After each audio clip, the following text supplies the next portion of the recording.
அறிந்த வரையில் விக்கிரவாண்டியினுடைய ஒட்டுமொத்த தொகுதியினுடைய நிர்வாகத்தை நிலவரத்தையும் நான் அறிந்த வரையில் திராவிட முன்னேற்ற கழகத்திற்கு வெற்றி வாய்ப்பு மிக மிக பிரகாசமாக இருக்கிறது.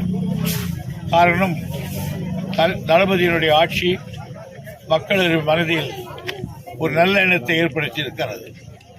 அதே நேரத்தில் வெற்றி வாய்ப்பை பெறுவதற்காக இந்த பகுதியிலே கழகத்தினுடைய மாண்புமிகு அமைச்சர்கள், கழகத்தினுடைய செயல் வீரர்கள், மாவட்ட கழக செயலாளர்கள் இவர்களெல்லாம் பல்வேறு திக்குகளில் இருந்து ஆற்றுகிறார்கள்.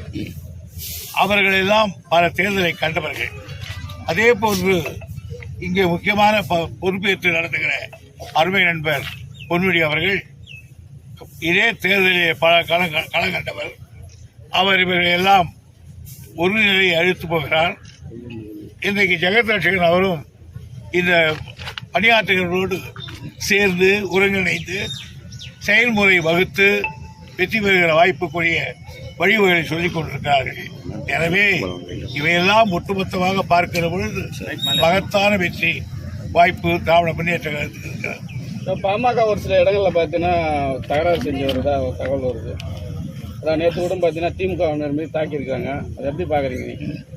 அவர்களுக்கு யார் யாருக்கு எந்த தொழில் தெரியுமோ அந்த தொழில் தான் செய்வார்கள். ஆகையினால் எங்களுக்கு அதை பற்றி கவலை இல்லை.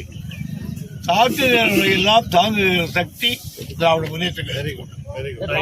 தடுப்பணை கட்டும் தொடர்ந்து சார் 44 பட்டமளிப்பு விழாவில் கலந்து பாலாற்றின் குறுக்கே வந்து தடுப்பணை கட்டும் சந்திரபாபு தொடர்ந்து சொல்லிட்டே வராரு.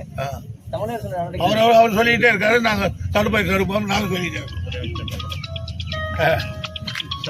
மாநில அரசு சாதிவாரி கணக்கெடுப்பு மாநில அரசு நடத்தலாம்னு சொல்லிட்டு சாதிவாரி கணக்கெடுப்பு மாநில அரசு நடத்தலாம்னு சொல்லிட்டு பாமக தொடர்ந்து குற்றச்சாட்டு வச்சு வருது. அதெல்லாம் பெரிய மனுஷன் அவர் வரைக்கும் பதில் சொல்ல முடியாது.